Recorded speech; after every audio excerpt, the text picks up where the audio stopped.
Artinya kan banyak yang saya banyak ngundang presiden klub yang juga mengatakan mereka nggak mau jor-joran karena Ya, itu takut betul. rugi. Tapi Yes. kalau dengan Persib ini artinya sudah memang kapitalnya sudah kuat dan juga hitung-hitungannya sudah matang, Bung, dengan mendatangkan Kalau pemain-pemain ini. kalau soal hitung-hitungan ya itu harus manajemen yang jawab ya kan. Tapi saya pikir dengan investasi yang mereka lakukan ini mereka lihat 3-5 tahun ke depan. Prospek ya. Prospek karena pemain-pemain yang dikontrak kan juga bukan jangka pendek kan. Jadi mereka melihat prospek dan kalau feeling saya mereka mengejar prestasi.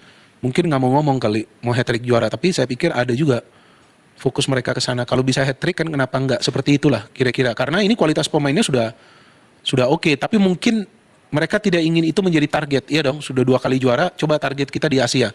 Tapi kalau nanti di Super League mainnya lagi bagus, memimpin klasmen lagi, juara lagi kan kita gak akan pernah tahu. Berapa persen peluangnya, Bung? Bukan artinya saya mengunggulkan Persib loh, nanti ini dipelintir lagi, enggak.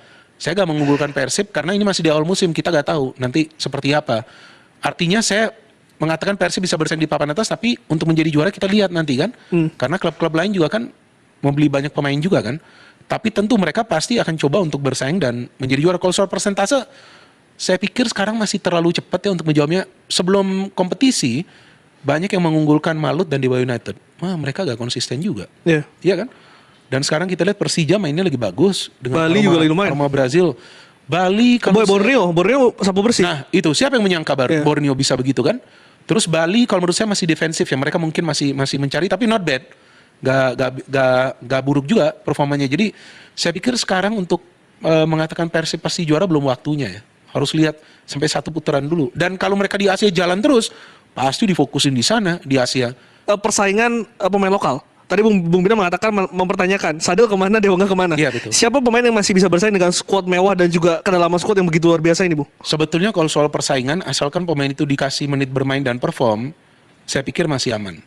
Bahkan pemain seperti Robbie Darwis pun masih bisa masuk skema. Kakang pun masih bisa masuk skema. Cuma pada saat mereka diberikan kesempatan bermain, apakah mereka bisa konsisten atau tidak? Nah itu yang menjadi pertanyaannya. Tapi untuk pemain muda, saya pikir dengan skuad yang sekarang, pemain yang muda nih, yang mungkin mau diorbitkan, saya pikir nggak bisa masuk line up sekarang. Karena ini udah line up-nya udah mewah banget. Tapi seperti Sadil, ya kalau nanti dia diberikan kesempatan bermain, dia perform, meskipun itu hanya 15 menit, dia bisa kasih assist atau bisa cetak gol, saya yakin akan dikasih starter. Mungkin ada 2 tim nggak? Tim untuk Super League dan juga tim untuk Asia? Kemungkinan besar ada, karena kan di Asia bisa full. Ini kan, pemain asing kan, bisa full, kemungkinan ada. Maka itu ini yang menarik untuk ditunggu apakah nanti di Asia, feeling saya akan ada, pemain lokal akan ada dimainkan, tapi mayoritas adalah pemain-pemain asing mereka. Apakah itu salah satu evaluasi dari Asia musim lalu, di mana kualitas pemain asingnya memang dapat dikatakan berbeda dengan klub-klub lain ya, Bung? Iya, yang pertama soal kualitas, yang kedua soal fisik. Fisiknya saya melihat para pemain Persib musim lalu pada saat bermain di Asia tuh tidak sekuat seperti pada saat bermain di Liga 1, musim lalu masih Liga 1 kan. Jadi tim-tim lain tuh kelihatan lebih siap mungkin karena mereka bisa rotasi dengan kedalaman skuad. Persib punya kedalaman skuad musim lalu untuk di Liga, tapi gak punya untuk di AFC. Apalagi dengan badai cedera yang mereka alami kan. Jadi sekarang dengan skuad yang dalam, skuad yang mewah, nah kalau ada pemain cedera Boyan gak repot lagi tuh. Dia tahu siapa yang harus dia mainkan kan di Asia.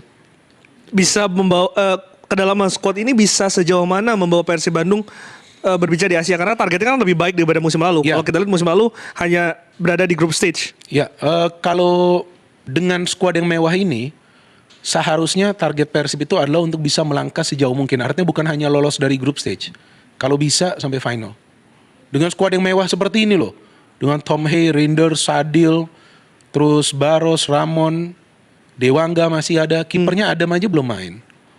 Ya kan ini seharusnya bisa melangkah sampai ke final menurut saya. Untuk juara kita lihat ketemunya tim mana.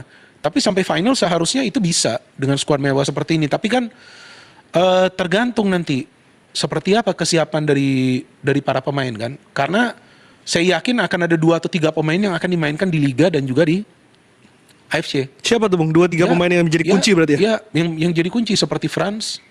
Ya kan? Pasti dia akan dimainkan dong di Asia. Dia pemain yang paling perform. Seperti sekarang Barba, antara Patricio dan Julio Cesar kita lihat, Eliano, Tom Hay feeling saya pasti dimainkan di Asia. Dan di Liga juga, ini kan bukan pemain murah kan. Yes. Di kontrak gajinya juga mahal kan. Terus McLeod, feeling saya sih Tom Hay sama McLeod nanti yang main. Itu berarti kunci core tim ini Feeling tuh saya. 4 pemain itu ya? Feeling saya bisa juga seperti yang tadi Anda katakan Luciano mungkin main lebih ofensif ke depan, bisa juga. Jadi nanti harus dilihat nih mereka siap gak, jangan sampai ada pemain-pemain pilar ini yang cedera untuk Persib. Dan di depan itu ya seperti yang tadi kita diskusi,